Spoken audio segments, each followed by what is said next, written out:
Hello and welcome to the Cardboard Guide. So it is evening time here in Denmark, but we hope, of course, that you are well wherever you are in the world, and we hope that you have settled down, are ready for a nice little cozy chat, because we're going to address the sorcery lull. And no, we don't think that releasing more product might be the way to go. So we have some different suggestions as to how to address this lull. Indeed. So, guys, if you are on there, please do comment in the live chat if you can hear us and if the sound is good and everything like that. Hello, Eric. Hello, Aaron. So nice to see you. Hi, Tim. Hello. Again, if Hello, anyone Tyler. can give us a thumbs up for sound, that would be awesome because it's always going live and not exactly knowing if the sound is good. 5 by 5. Awesome. Hello, Ragnar. Nice to see you.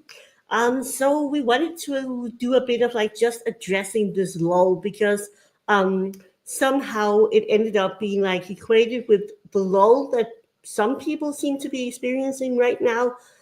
Equals straight into having we need more product and we need more products per year to sort of bridge or make that lull feel less intense.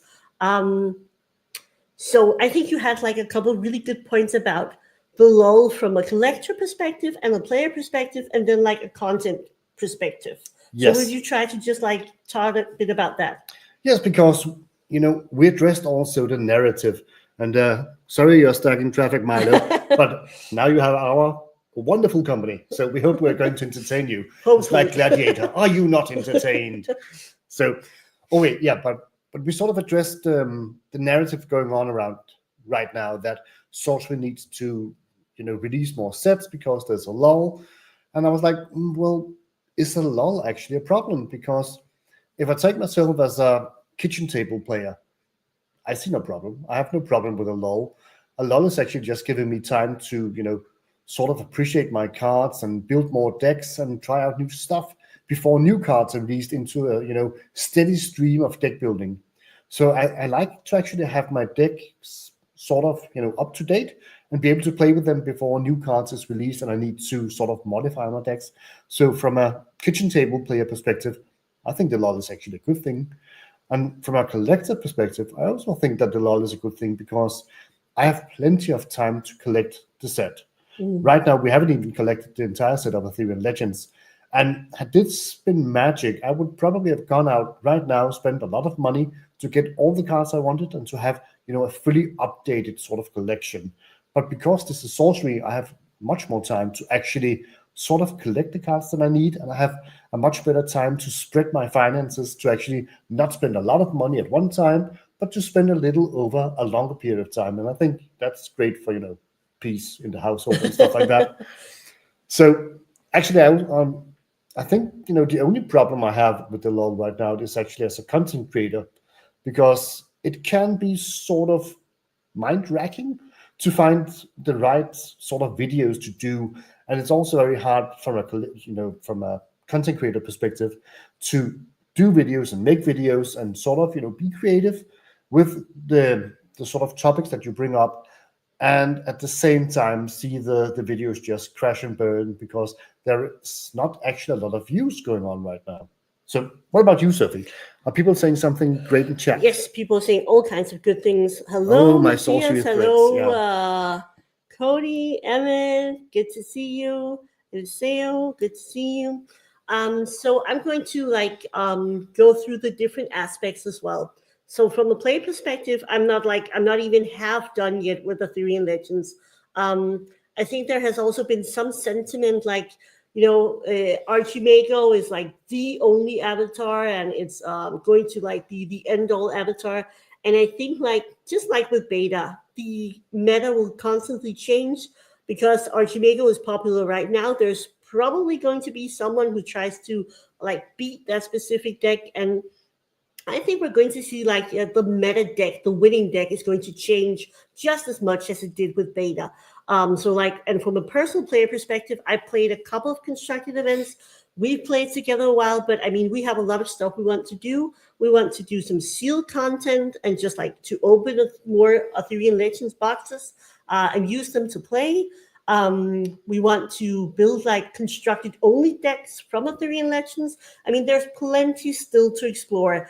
And I think there's something to be said that if Aetherian Legends had been a bigger set, there would have been even more to dive into. But I definitely don't think we're done with Aetherian Legends. And I mean, as soon as some of those like bigger tournaments are going to get rolling, there will be plenty of like shifting meta and new card combos discovered. From a collecting perspective, I think like having fewer releases is still incredibly nice. There's time to like build out your collection, and even if we had been playing Magic right now, we wouldn't even try to do like a full set, because a full set with all these variants is going to be massive. And I mean, there's time to like try and get some cool things that you might enjoy. Some people enjoy collecting the foils. That's even more difficult. And it's nice if you can spread out your purchases just a little bit. And if you want to get into stuff like the gilded cards or the curios, I mean, yikes, then it's pretty nice. Then you don't have to rush out and buy everything at once.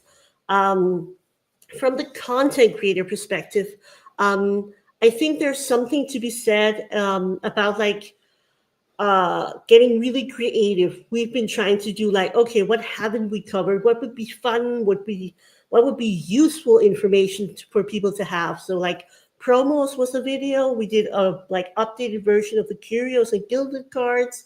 We did like the full complete like beginner's guide, because we hope a lot of new people will be joining here in 2025.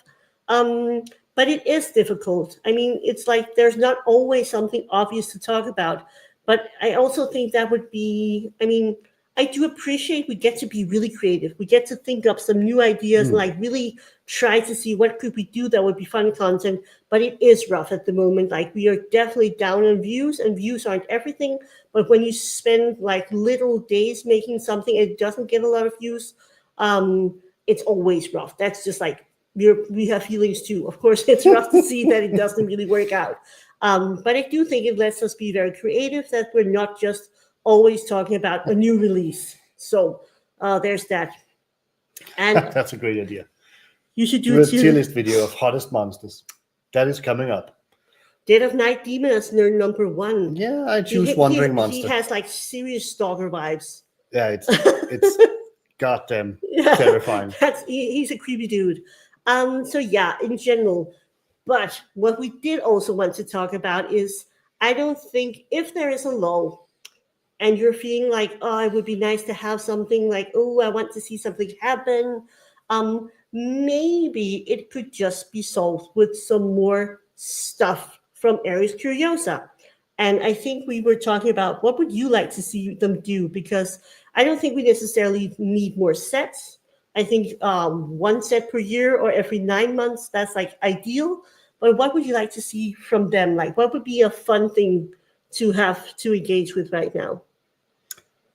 I'm just trying to see the chat. To do the chat thing. Yeah.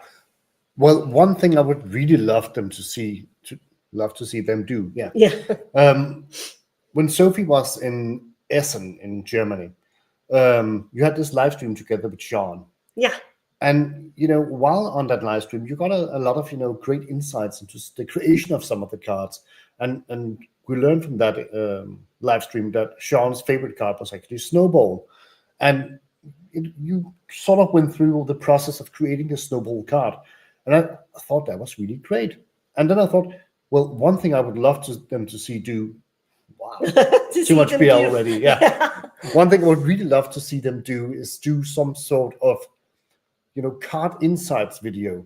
I would love to see either Jesse from the Winning Agenda or Drew from On The Play interview some of the developers and have them talk about some of their favorite cards, or maybe some of the cards that got nerfed in the process, or some of the cards that got a little bump up or something like that.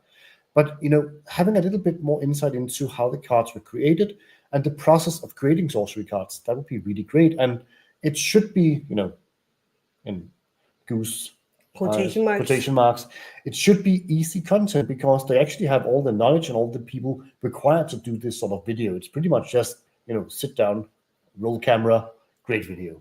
Yeah, absolutely. What about you? I think like on the same thing, you could have like a Q&A with Eric and Simon or with the developers. You could have Eric like speak about, okay, now Aetherian Legend is out. What kind of a set? What was the process of building it? What was the first card they decided to do? What ended up getting cut and why? What ended up coming in last minute and what were they like most excited about? What's his favorite? I mean, there's just so many things that could be like in-depth deep dives into stuff we already have. So I'm not even asking like, let's get a preview card every week. I'm just like, I would love to see them do some more content that would really like share their passion and excitement for the deck building and the creation of different sets. I think that would be a lot of fun. It would also be fun to see like some more community spotlights, like having like maybe a live from a store where Chase is there, or seeing Jesse versus Drew playing a match. I think there's a great opportunity for Eris Kiosa to do just a bit more, not like every day, every week, but like once a month, do some sort of like bigger, fun video, articles, something, because I think they are putting out a lot of content on Instagram. They're doing like feature decks. But I would love to see something more that was also like more hands-on, like feeling like you're getting some insights into the cards, like Aetherian Legends and like the process of making that set. I think that would be really great to see. Yeah, exactly. Like Serkan also says that, having this card deep dive and also, knowing some of the lore or myth behind specific cards. Absolutely. We also spoke about that with Aetherian Legends when, what's that? That merfolk creature. Koinixie? When the Koinixie was released, we were sort of, surprised. Was like, what's a Koinixie doing in Aetherian Legends? That seems off. And we also saw some of the giants, and at that point was like, okay, it's going to be knights with more stuff. Yeah. And I would love to know, why did they choose to put in more stuff? What sort of myths and sort of lore did they take from to actually have this addition to Aetherian Legends? And why didn't they go, more all in? Yeah, for sure. And I mean, that's also like a lot of stuff that you can do that isn't about, because I also think like some of this lull is also about us like readjusting to a different sort of pace. If you're coming from other TCGs that have a lot more releases, it is going to feel slow or slower. But it doesn't mean that it's wrong. It's just very different. But I think like it's not as much about like the product coming out as it also is just like knowing more, getting to see Eric speak about his like passion, seeing the developers talk about some of their favorite cards, and keeping the focus on Aetherian Legends would also like be anti-hype. It would just be like more focused on what we're playing right now, because I assume a lot of people will be playing constructed, draft, sealed, and so on with Aetherian Legends for like a long time. So really digging into that set and like hearing more behind the scenes stuff, I think that would actually be really, really great. It would be really fun. So I mean, that was like something I think they could definitely do that would give a lot of like positive vibes in the community, have people talking about some of the cards. So yeah, for sure. Just like we're trying to like think that the lull doesn't have to get fixed with giving more sets or doing more releases. It could also just be about like what happens behind the scenes at the moment. I would also love a chance with a new Q&A with Simon and Eric. They did quite a few of those during the Kickstarter, and it would be lovely to just hear like where they're at right now, what's going on, just like a peek behind the scenes. Definitely. And also as a Yum Yum Eat Me Up, I hate that name. That Aetherian Legend actually has some of the best cards in the entire Sorcery release pool so far. And I'm actually, sort of agreeing with you when we did an Aetherian Legends sort of review video. And while researching that and also doing that video, it was also very evident that the problem with Aetherian Legends might just be that it's a sort of sealed or draft set, and it's not that big. So it's, sort of easy to collect, but it has nothing to do with the cards in the set, because a lot of the cards are very powerful. Yeah. Yeah, for sure. And also, I think like this is also something I've said a couple of times. And thank you, Eliseo, for gifting a Carpet Guide membership. If it isn't been picked up yet, someone can claim it in chat. That was very nice of you. We appreciate it.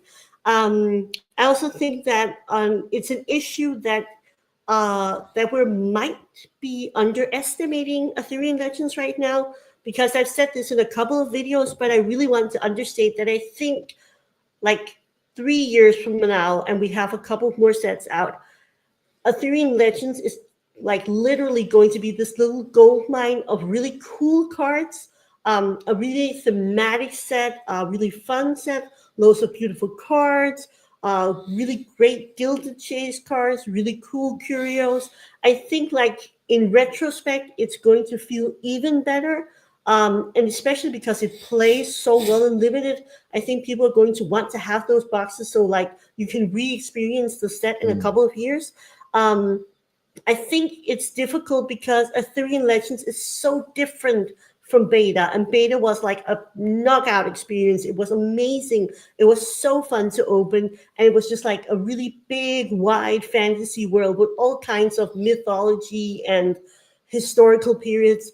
And then going straight into Aetherian Legends, which was very like narrow in scope compared to beta. But I think it actually really is a great set. We did like a recent video on like a more review of the full set, and I think it has a ton to offer. There's so many great aspects of it, and there's so many great cards that are going to be staples in the future. Definitely. And also, as Nicholas says, and we also covered that in the Ale review video, the problem is, that we are getting too many knights when we open Aetherian Legends. It might not be a problem for draft and seal, but it's definitely a problem from a more constructed sort of standpoint, and also a problem from a collectible sort of standpoint. Yeah. And also, as I also said in that video, many of the knights are sort of forgettable. It's not the powerhouses that you might have wanted them to be. Yeah, but they might become that later on, Yeah, of course. We yeah. don't know, but at the moment, they are not doing as well as I could have hoped. I would have for loved, sure. to see a very powerful Gawain or very powerful Lancelot or an epic King Arthur. But I mean, there are a couple of them that are pretty they're fire. not that bad, but it's not. Acrovane, for instance, is pretty cool. And I think like I saw like Team Covenant live stream where they were building, and Steven was building like around the Templar with a lot of the knights. And I think like maybe it just needs some more time to figure out some of the synergies. And I do think like there's a lot of the knights that are useful, not top tier, but they're definitely useful. And maybe they're going to be better, as you said, later on. And they just haven't like found their place yet. But I do think it was important to have a set where you could actually play with knights when it was Aetherian Legends. So I understand it. But from the collecting perspective, the whole elite thing was not great. Showing up as uniques, but actually being elites. I think it was just confusing. I don't think it was the end of the world, but it was just unnecessary confusion. Yeah, and it sort of also diminished, at least, initially, the sort of valuation of the unique cards. Yeah. Until the point where people found out that, okay, they're not that unique. Yeah, and I mean, I don't know if they should have like said something in advance, but that was also going to spoil like the experiencing of opening them. And I think like people fairly early on caught on that, hey, there's something off balance here. So yeah. What are we saying in chat? And again, hello guys. Thank you all for coming and joining us. Yeah, definitely. We're having some great, deck techs and some insights. Oh, interesting. Using Acrovane and Ruler of Fowle. That sounds painful for your opponent at least. Yep. Again, I think there's still a lot of fun exploring to do. And I feel like we haven't even gone into like the official Aetherian Legends season yet. I mean, that's like only just coming around now. You haven't been out to play with your constructed deck yet. Not at all, actually. There's actually a tournament tomorrow, but I'm not able to participate because you need to work, and somebody needs to manage the kids, I suppose. But yeah, I haven't really been that much out, and I don't think that you guys haven't either. I don't think there has been that many tournaments, actually. No, it's been the holidays, so I mean, naturally, a lot of events were like paused. Yeah. So the Dragon mini set. The Dragon Lord mini set. They have revealed a couple of cards. You can find it in our video about it, and you could probably also just find it by like searching Dragon Lord in our Discord server if you're in there. Right now, we've seen the Dragon Lord avatar. We've seen the fire breathing dragon, the dragon's egg, right? Yeah. What's the last one I'm thinking of? Why can't I remember the last one? Anybody in chat, like, feel free to mention it. Yeah, but didn't we see like one more? Like the egg, the fire dragon, the avatar, and wasn't there like just an additional thing? Or was that just the art? Maybe it was just the art. We've also seen like the Dragon's Lair art, and we've seen like the dragon monolith with this like a portal to the Dragon Lord's world. Showed the art ability. Yes. I think like, oh yeah, we also saw the Dragon Mage, the Keeper of Time. Kronos. No, he's called Kairos. Kairos. Kairos the Archivist or something like that. I remember now. There's also we have a full interview about the Dragon Lord set with Ed Beard Jr., who created all the art for it, and it's all his characters. So we have the full interview with him if you want to check it out. Oh yes, and he's also going to release the Dragon art, the Dragon set art book. Yeah. At some point. Yeah. It's going to, Kickstarter. It's going to come on Kickstarter. We're going to make an announcement, probably do another interview with Ed when the announcement for the Kickstarter is up. Yeah. But I mean, right now, confirmed at 13 cards. That was what I was going to say for sure. It's like all we know about it right now, besides the cards spoiled, is that it's 13 cards. So it's really going to be a tiny mini set. And that's about it. We don't have a lot of information, and we really don't know anything about like release time or anything like that. We know it's going to be Dragon Lord and then Gothic, presumably both later on this year. That's about it. Yeah. Yeah, Nicholas, it's 13 cards. I'm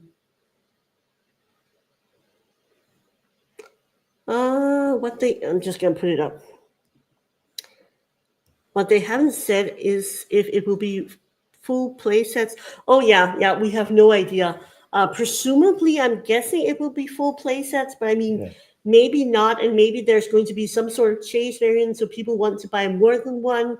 But I don't know. I think like right now, I'm having a hard time like imagining how it's going to work. But we do know from the interview that Ed Beard was very adamant about the Dragon Lord mini set being in LGSs. Yeah. That was imperative for him to have that sort of agreement with Eris Curiosa. So, one way or another, it's going to be on shelves in LGSs, and you should be able to buy the entire set. Yeah.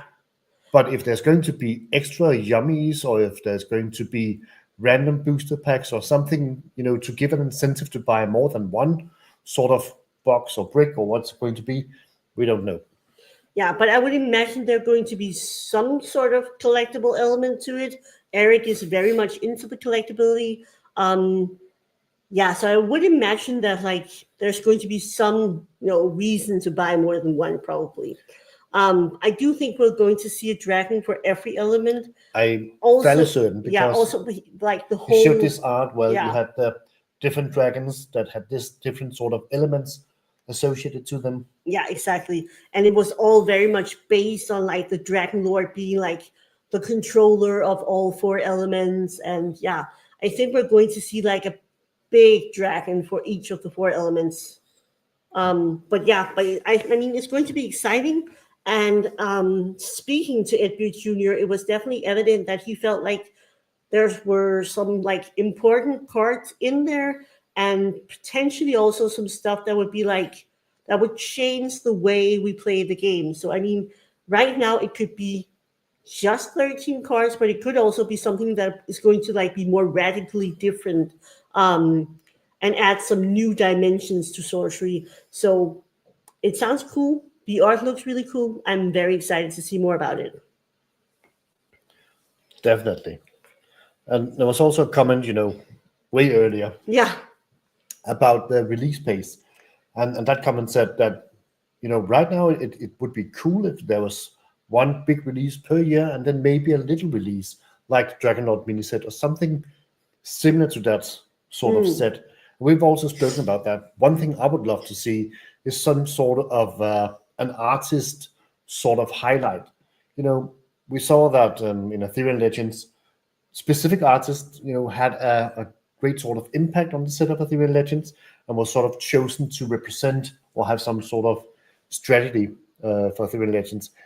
And I would love to see, for instance, in the set of Gothic, having Matthias Frisk coming out as a sort of, in-between set artist focused interview. He does a lot of, skeletons, horror, something undead, sinister, and have a, Matthias Frisk Gothic set where you got, for instance, 40 new cards with his take on maybe some reprints or maybe his take on some sort of cards that were cut from the OG set. I think that would be cool. And a cool way also to highlight specific artists. And then it could just, go on rotation and different artists could have different spotlights. Like we saw with Aetherian Legends where Elvira Shakirova had the Gilded Foil Knights. Hello there. Good to see you. Happy Friday. Happy Friday. It's Friday evening here, so we are hanging out and chilling with you guys. Exactly. I think there's a lot of stuff they can do, but I think I really like that they picked out Elvira and a specific style that was really thematic to Aetherian Legends, and it would be fun to see them do something like that in the future. Also because it would add a little touch of extra collectability. But yeah, I think that would be a great way to do a major set that's your major focus, and then have a rotation of artists getting a little feature and doing that a mini set or something like that. Also because I feel if it's a mini set and there are some new cards, maybe some reprints, I don't quite know about that. I would have to think more about that. But I think that would also be fairly doable alongside a major set. Yeah. Especially as the team evolves and scales and adds new members. I hope so. Yes, you were going to say something here.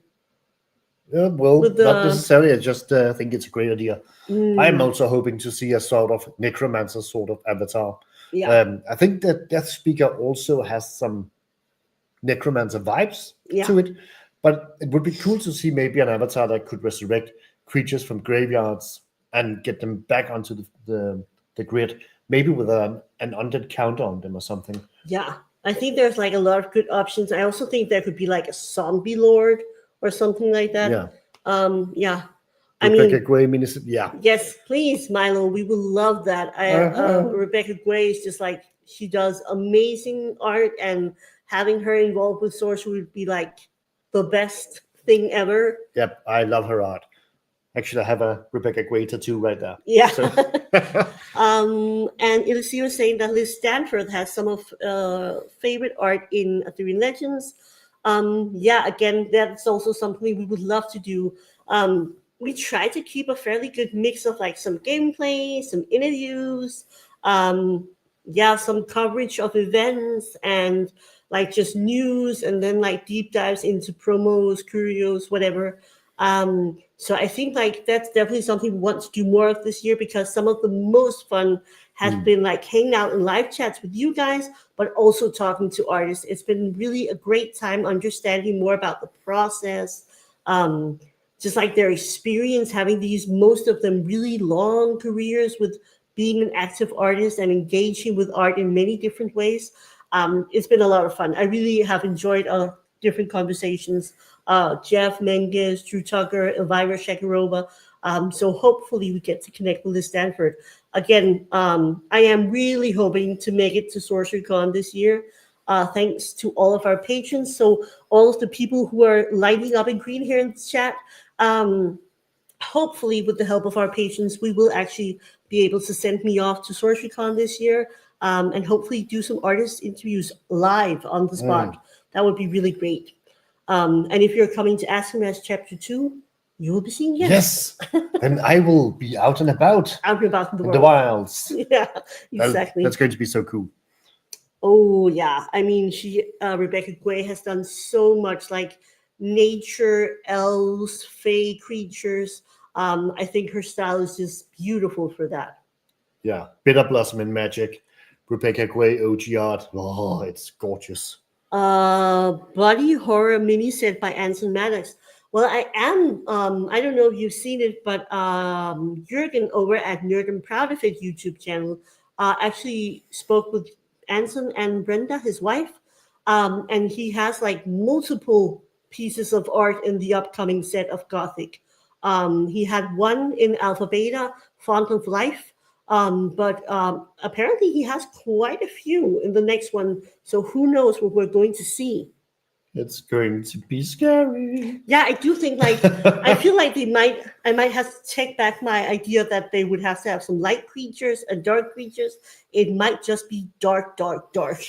Like lots of horror, lots of undead, like just full on horror show. Yeah, we also know that Elvira Shakirova has a few pieces in Gothic because when we interviewed her, she also spoke about the next set after Aetherian Legends. Yeah. And she was like, I'm looking very much forward to it. She really enjoyed, working on those art pieces and was really, enthusiastic about them. So I'm looking forward to see what she has created. Absolutely. Elvira was both like really excited, but she also felt like it was some of her best pieces that would be coming up in the set of Gothic. And Elvira has done amazing work already. So to imagine that she feels she's like taking it just a bit further for Gothic, that's pretty cool. Yeah, and the Magic Historian, I completely agree. The release pace and the art right now in Magic, I'm disgusted is a strong word, but it's very close to it. I was actually, thinking about the release pace of, we just saw Innistrad Remastered, and now we're also seeing spoilers from Ether Drift. And Innistrad Remastered, I couldn't really keep up, and I was like, another remastered set. And then spoilers coming from Ether Drift, and I saw the art on Ether Drift, and I was like, what are you doing, Magic? It is absolutely horrendous to behold. So yeah, I definitely agree. They need to find back to their roots. They need to take a chill pill, and they need to do some amazing fantasy art again. And they need to get out of that sort of sci-fi, I don't know, universes beyond thing they're sort of looking. Again, some people at least seem to be enjoying it, but it's just not being old. It's just not what I'm used to Magic being. So for me, seeing all these like cards with orange borders and a lot of like neon colors and tons of like cars, vehicles, bikes. I mean, it just doesn't hit the spot for me personally. But I know people have like variants of opinions, and not gonna yuck anyone's yum, but it is definitely not. And we are also like fairly to admit we are not doing a lot of Magic content at the moment because I don't have a lot of great things to say. Nope. I was really looking forward to having Lorwyn back as a feature set in 2025, and that was just like pushed off the wagon, yeeted out of there because they wanted to do more universes beyond. So yeah, not doing a lot of Magic content at the moment. No, and then on the other hand, as you also said, well, we are old, and it seems like that the new generation of Magic is fairly happy because they're doing better than ever before, and they are just shoveling in money. Yeah, absolutely. So something is working out for them. It's just not for us. Yeah, and I mean, I'm with Tim here. We had like a good long period where we were actually spending a lot of money buying like boxes for every set, opening on the channel, and being like fairly excited. But I also think like there was a good period. There was still too much product, no doubt about that. But there were like some good sets. But then they sort of like, I'm sorry, I'm going to swear now, careers. They sort of fucked up the whole Perfection storyline. Like, oh, they're all better now. Everybody's healed.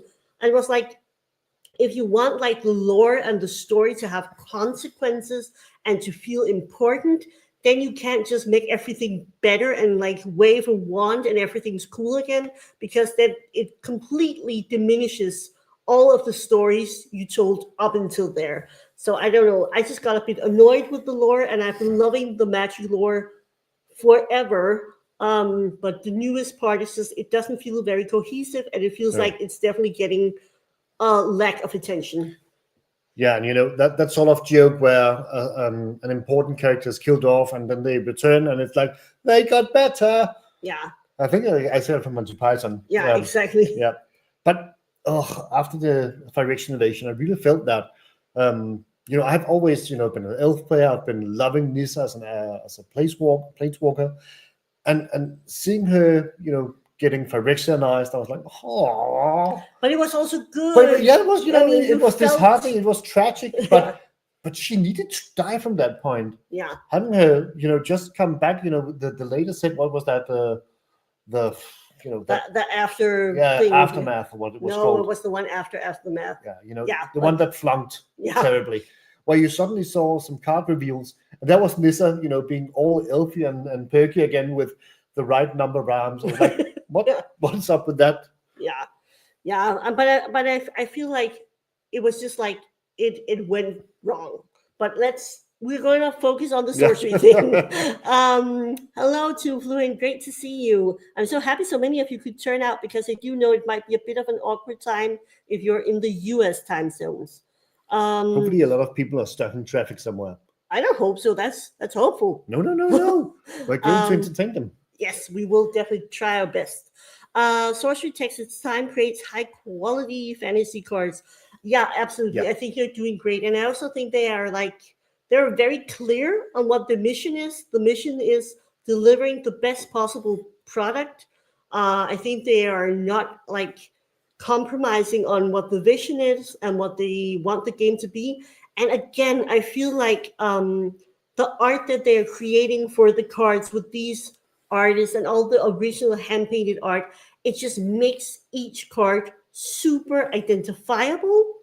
There's not a whole novel on there. It's very straight to the point, and the mechanic and the artwork usually fits together really nicely, so you can almost see what the card does. But I love the feeling of being I can look across the table and I can recognize what card you're playing. Whereas with Magic and the tons and tons of variants makes it very difficult to keep up. So many new cards, and they all have 15 different versions.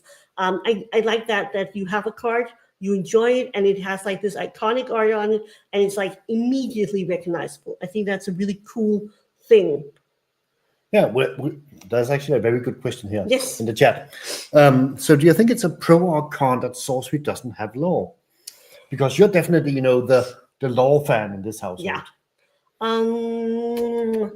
I don't know, because the issue with having lore is it can also fuck everything up. If you're cursing again. I'm sorry. It's late. It's Friday. We're gonna let loose. If you do lore badly, or it gets too complicated and convoluted, then you can put yourself into a trap where you lose a lot of creative freedom. I kind of like that Sorcery has a light touch on the lore. There's we know there's region, there's the Rimlands, there's the Midlands. There's a light touch of lore that you sort of feel like there could be a backstory, but instead of having specific lore letting you know what the story is, you can use that to sort of build your own story. Just again, shout out, I'm just going to put Too Fluent up here.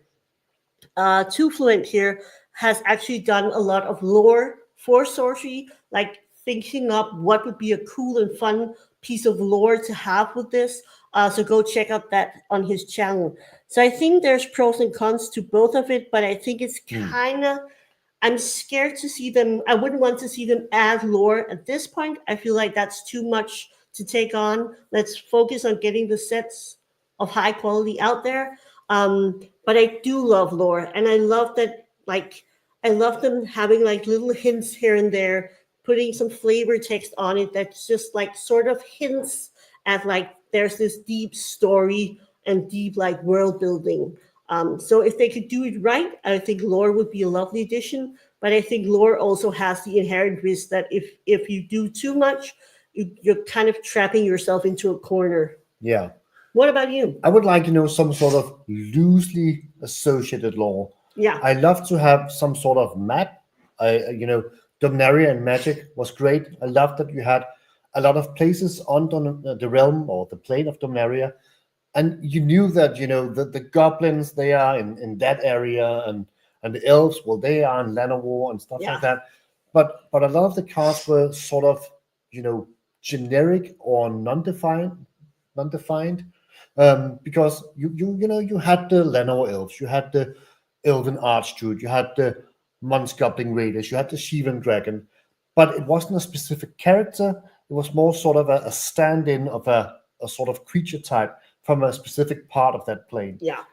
And I think the problem with Magic was when you had named characters. I love, the Witherlight crew. That was great. And they had the story and they sort of went out of Magic again. But at one point when you got the Planeswalkers were sort of important for, in I was speaking Danish. I can hear it. the Planeswalkers were sort of important in order to make the lore actually cohesive and jumping from plane to plane. You needed to have the Planeswalkers, but that also meant that you saw Ajani as a Planeswalker in multiple sets, set after set after set. And at one point, I was like, I don't want another Ajani Planeswalker. Really? Yeah, really. 28 no more Jace, no more Ajani, no more Nissa, much. no more Chandra. Yeah. I mean, there's definitely pros and cons to it. And again, if you do lore in a really great and flavorful way, it kicks ass. It's so cool, and it makes you really dive even more into the card. Someone said this, and I can't remember, so please forgive me for not crediting you. But sorcery doesn't have lore, but it definitely has like an aspect of esotericism. There's like all these interconnected different world mythologies. There's like this big reference. A lot of the things like Excalibur is very well seated in the lore. I mean, there's so many cool things that have and bring out their own sort of lore, and like having the element of freedom to sort of like recreate the stories and the narrative right there where you're playing. I think that's cool. But I mean, again, I would be open to it if they just didn't overdo it and if they are really careful about it, because I do think like there is an inherent trap into getting into lore as well, for sure. Hello, Fear Maddox. It's great to see you. Yeah, definitely. No, like nobody wants, I hope, any universes beyond. I think everything should be like sorcery related, but of course, like exploring different mythologies and different themes within the sorcery setting. And again, that's something you're free to do also because there isn't lore. Because if there had been lore, it would be very weird for like the sorcerer will be traveling to Avalon. It would be like, that would be weird. Don't you think? Yeah, it would be probably a bit restrictive. Oh, interesting. Ooh. Lisa Sarah says that I agree that it can mess up things a bit. I feel with Fab, the law is so focused that it has set back the release of PvE. Yeah. And again, I mean, if you want to do lore really great, I think that's like takes a lot of resources away from the cards, because then you're like doing big narrative storytelling and world building on a scale that's really hard to like keep track of. Oh, good question here. So what is the Dragonlord connection going to be? I have no idea. Okay. I was actually going to say that I don't think there's going to be that much of a connection. I think it's more of a passion project. I think that Eric Chiosa would really like to have Edbeard Jr. in the game, and Edbeard Jr.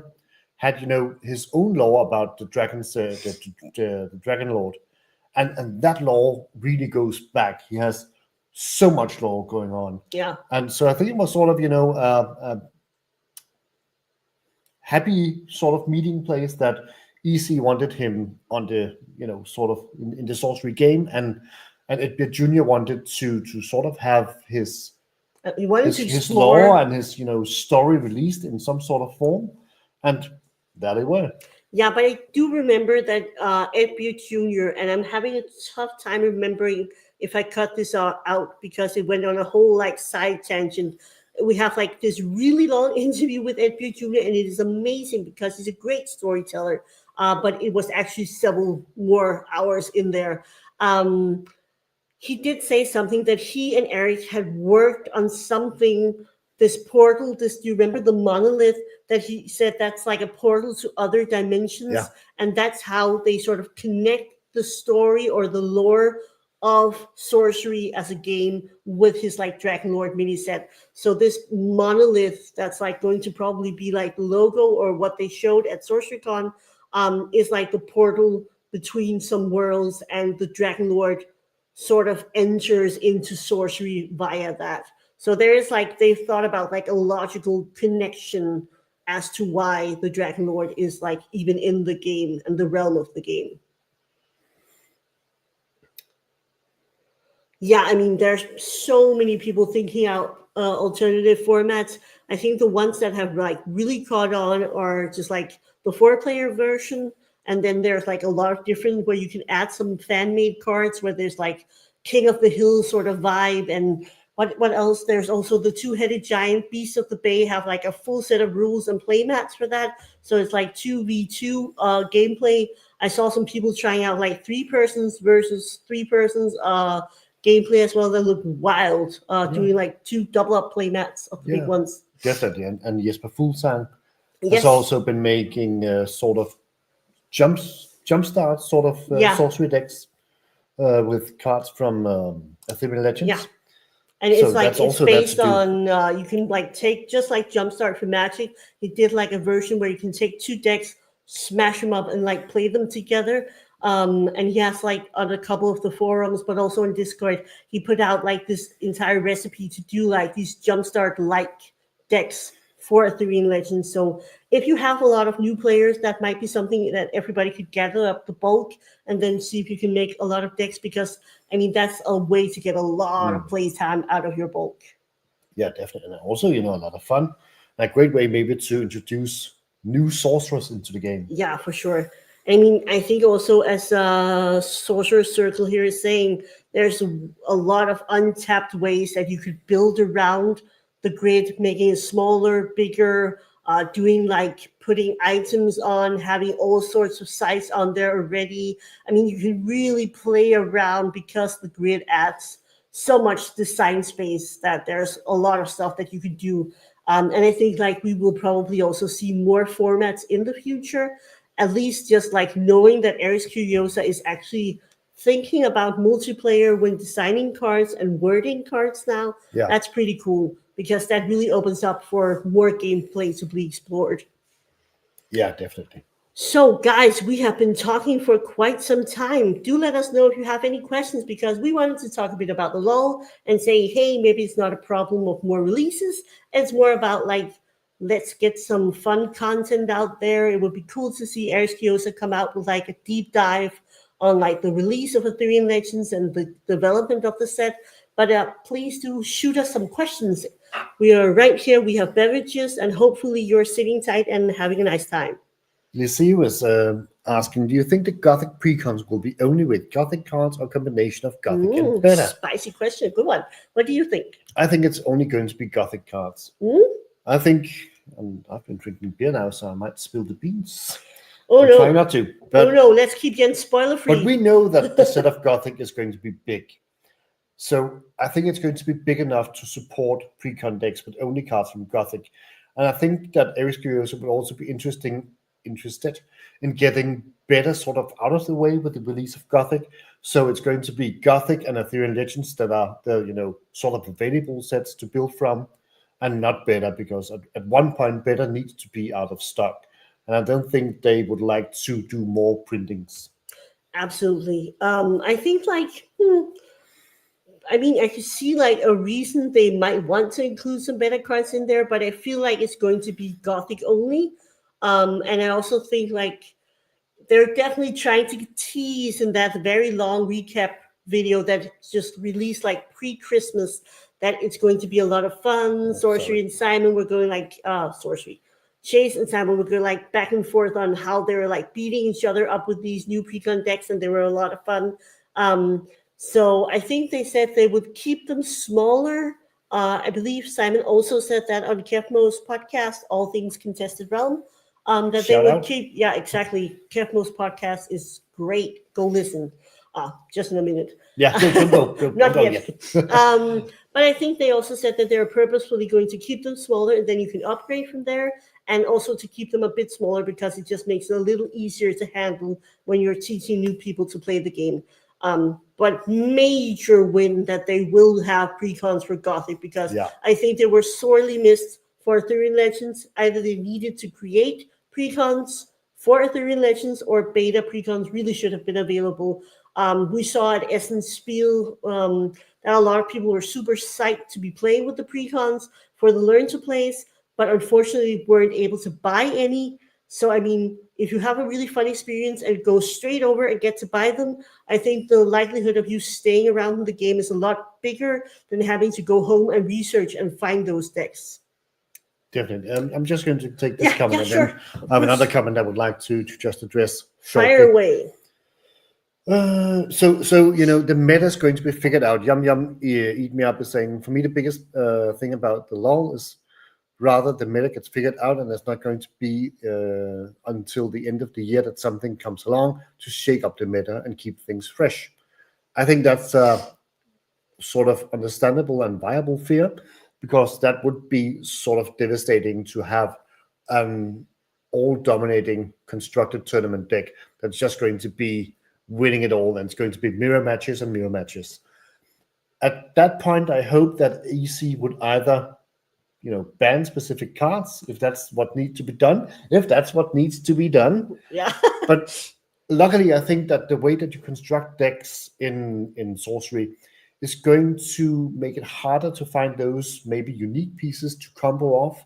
And we also saw with the increased deck sizes that the randomness in decks is going to be, much greater. So sort of roots decks are becoming less popular. And hopefully we're going to see an ever-changing meta. We saw that with beta, so yeah, fingers crossed. I think actually the biggest problem, we also talked about this before going live, the biggest problem would be if Aetherian actually releases a set and the set just tanks. We saw that the Lull that people are speaking about right now is coming out with Aetherian Legends, maybe because the set is a bit too small, but it has a lot of impactful and very flavorful and cool cards. But imagine a set that might be too small with nothing of value and nothing of interest. At that point, that could really hurt the game. Yeah, but I think just to get back to the whole meta thing, I think right now we're just in the warm-up phase. Soon there's going to be the Sorcery Tons, the Athlete, there's going to be the Courtesan Cup, there's going to be Massive Event, Ask and Rask 2, all these things, and people are going to be playing, talking about deck building, and already now we're seeing people doing some pretty good matchups against Archimago. I think there's going to be a lot of different stuff still to figure out. Again, because it is constructed, you're going to still have that element of beta in the background, mixing it up with Aetherian Legend cards.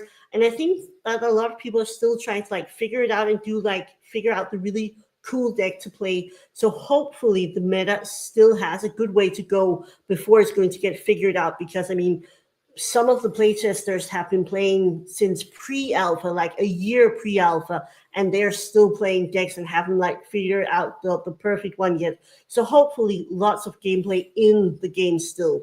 Yeah, and just real quick, Tim, we do know that a reprint of beta has been announced. We don't know how much. We don't know where it's going to land. We don't know when it's going to land. So right now, and I can see that you're buying from Kelso and you are from Denmark, so I would just buy from Kelso and buy what I need, because it's not guaranteed that we're going to see more beta in Denmark. Yeah, and I think what we have right now, I will love that one if you can hit that one. Yeah. So I think right now we have the summer finally beta print in Denmark at Kelso, and I think the price is actually pretty good right now. If it hasn't gone up since I checked it out last time.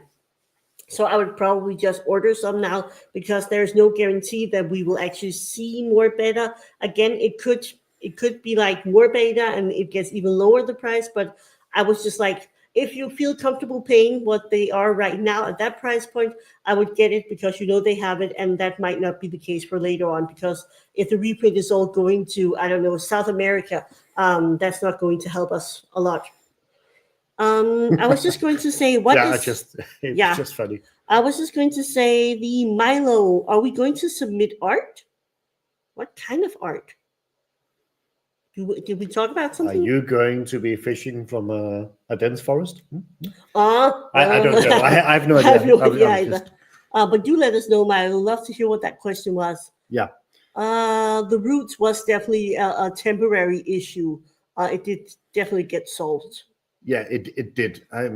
I think the problem with roots was it was not that fun to play against. Actually, it was sort of it's like having coming up against control decks with too many board wipes. At some sort of point, it gets really stale. But it was not impossible to beat. No, not exactly. at all.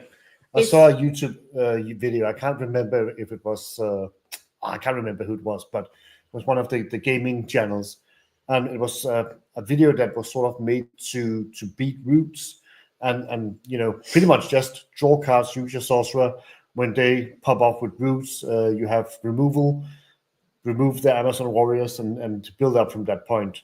And then you should probably win because you have more cards in hand than the seer would be able to get. Yeah. So, I'm just going to say, hey, Ted Spaceman, great to see you. Ted Spaceman has been doing some epic content on a lot of art-based stuff. Definitely go check that out. Just going to roll up here and hide that. Of course, Tim, we are always happy to help if we can. Dense Forest and Gothic. Yeah, but the fun thing is that they sort of the phone call hasn't really arrived. I can't No, understand Eric why. has not called us to set design yet, unfortunately. But then again, I think it might actually be some sort of question about quality that sort of amateurs with coloring pencils are not getting into sorcery. So fair enough. We can all sleep at night. No reason for us to destroy the quality, right? Exactly. But I was just going to say, we did actually in Aetherian Legends see a card that was sort of similar to Dense Forest. Briar, is it Briar Patch? No, it's not. It's the one where you can't shoot projectiles into. Help me, chat. I'm tired. It's late in Denmark. There's a site where you can't get hit by projectiles. Projectiles can't enter the site. Yeah, exactly. What was that? Was it true? Copes, yes, right, exactly. But exactly, so that's kind of similar to what Jens had in mind. At least like not having really. the card like protecting you on that side, but this was like with airborne instead. Yeah. Hello, Carlos, good to see you. Do you want to take that one? Any update that you are aware related to card market and sorcery? Nope.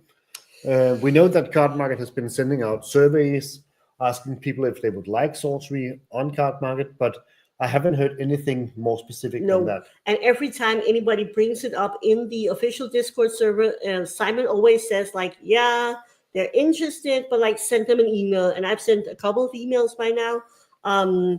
I hope that they're just like still considering it, but that they will actually add sorcery because it would be very helpful to the growth of the game in Europe. But at least now we have 2 sites, websites that you can order from that are European based. There's rubble.dk and there is Trolls of the Realm, and I can't remember if it's a .com.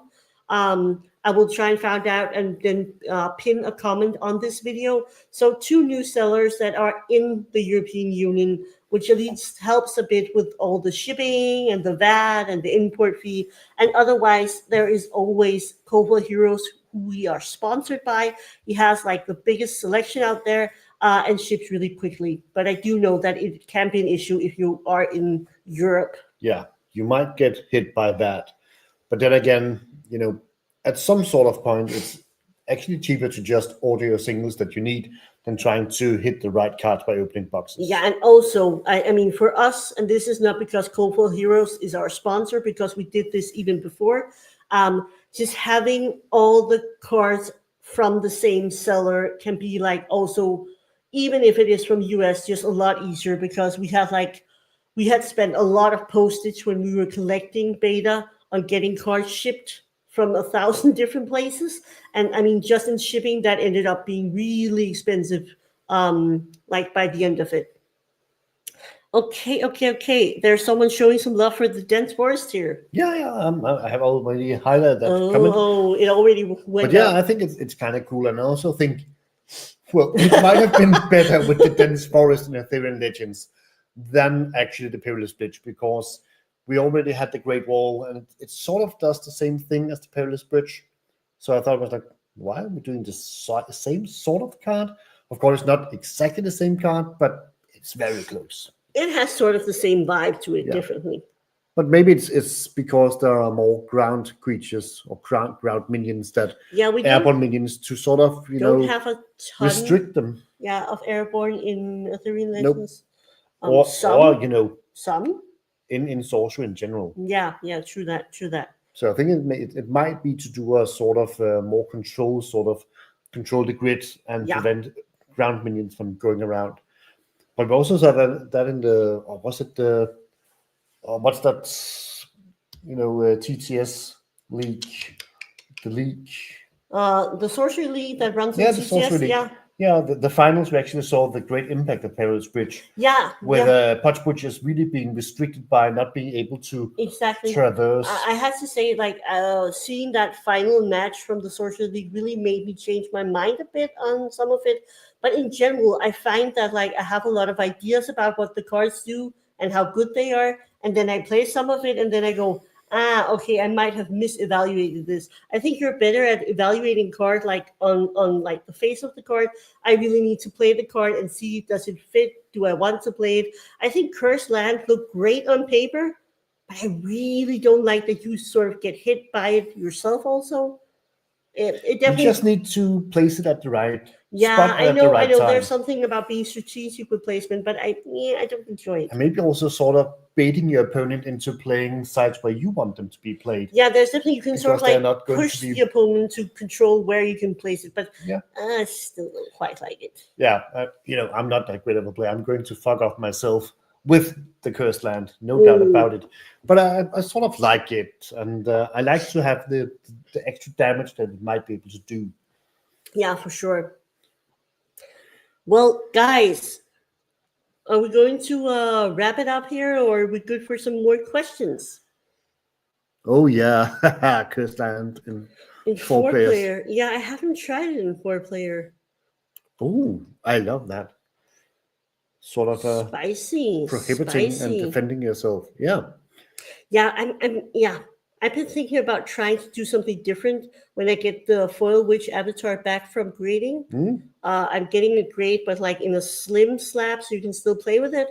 I'm thinking it would be fun to do like some protective stuff, like briar patches, sort of hiding away your witch, and then doing like more aggro and less fairy, because that theme isn't really quite working. But I think that might be a fun way to try and play her. Yeah, sort of doing a pillow fort sort of style protection for with her, witch and just with tapping aggro for damage. Yeah, but combined with aggro for the minions. Okay. Yeah, maybe. We'll see. What is? Oh, I saw your post about the Spellcraft cards. Do you want to speak about that? Yeah, you can also if you want to. No, I can read the comment and you can talk about it. Cool. Do you own any Spellcraft cards? Can you share what you know about them? I'm doing research on them as we speak. I know not a ton about it, but yeah. First off, we do own 2 Spellcraft cards. They were sent as a gift to us very early on when we did some of our first sorcery content, I believe. A very kind person sent us a Maze Minotaur as a Spellcraft card, and also I'm not going to say who, right? No, you're not. I'm not going to say who. And then they also sent us a Foot Soldier token, and the fun thing is that the Foot Soldier isn't the tiny one. It's like the double size of the Foot Soldier tokens as they are now. Both of them have the Spellcraft back. And if you haven't ever seen a Spellcraft card, they are like really early playtest sort of versions where they were still figuring out the name. So we have from Alpha the Curio with the Grid Lord. So they have tried. There was also Omnipotence. There's been different names. And of course, Spellcraft. And Spellcraft was also a name for sorcery at one point. Yeah. We're getting there. Okay, sorry. No problem. But there's a different names that they were trying out, and then they printed up these, presumably to do sort of a play test with them, also just to check like the art and what they thought of them. I know that I think a person, I'm not going to name any names, but I think 2 people bought all of these Spellcraft cards from an employee or former employee that was there during the development phase. And all of the Spellcraft cards that are in circulation right now, I believe, stem from this original purchase that sort of like slowly got distributed out. So Spellcraft cards are pretty darn rare. Also because they're just like they're not in like cardboard. There's like sort of paper quality. Thick paper-ish cardboard quality. So I think they're rare, and I also think they're probably going to be more rare than the silver pack sample cards because they predate even that.